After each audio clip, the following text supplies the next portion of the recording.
Peggy 18.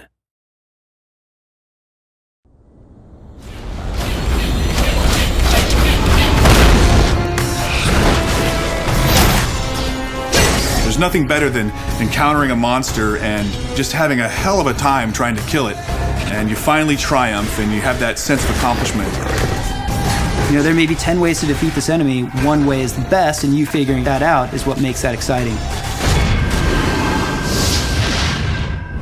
I think one of the challenges in making a new fantasy world that's unknown to players is it needs to feel familiar without being just a clone of things that are done before. Get it? Yep. All right. We've sort of taken a very dark spin on some of the classic creatures you might expect to find in a fantasy game. As if we didn't have enough troubles. As an animator, we have some great creatures in the game that are super fun to hand key. We look at references, spiders and alligators, reptiles, birds, all these things. And it's going on the stage and shooting all day in motion capture. Action. The studio here is great to just fire it up. You could take an idea, motion capture it, process it, and put it in the game, on the same day. Run for it!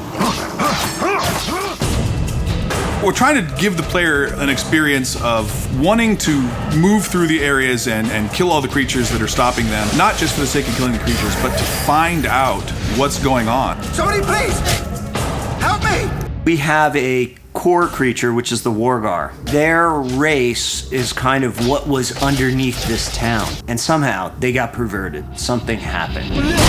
They're kind of reptilian looking, and we kind of just try to creep them out a little bit. So you look at tarantulas and just get that kind of feel. Their deepest desire is to become like spiders.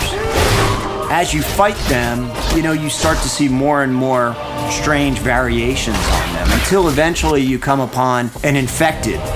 And an infected has actual spider legs. You come up to him and you start to realize, hey, this guy's got magic. And he's also teleporting all over the place. So you're like, you're just about to shoot him and he goes off to another place. Fast, threatening, super intense, kind of creepy, pretty effective. Great.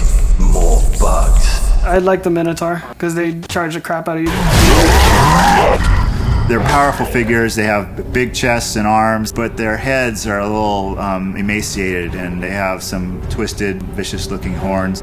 What we wanted out of a creature like this was something that was going to run and smash into things and just send the players flying if they weren't too careful. I'm loving the assassin right now. She's a very kind of sexy, quick character that takes on the guys and pops through different environments. Basically, her head is on a staff. And she also teleports, like the infected Wargar. What she does is she'll place this staff in the world, and you're like, what the hell's going on? Next thing you know, this staff is fighting you, and she's fighting you. Anuvan is the dark force behind whatever badness is happening throughout the land.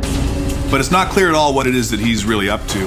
And we reveal that to the player slowly throughout the course of the game, and ultimately you find out who he is, and what he's up to. Good for you. When you walk into arena, you have to take the time to look at the enemies that are there and what their strengths and weaknesses are, and then figure out what is your best strategy to go in there. It's not going to be the same every time. You're going to have to use some tactics and some planning. Because the best combat to me is one where I'm using my brain and I'm thinking of the trade-off.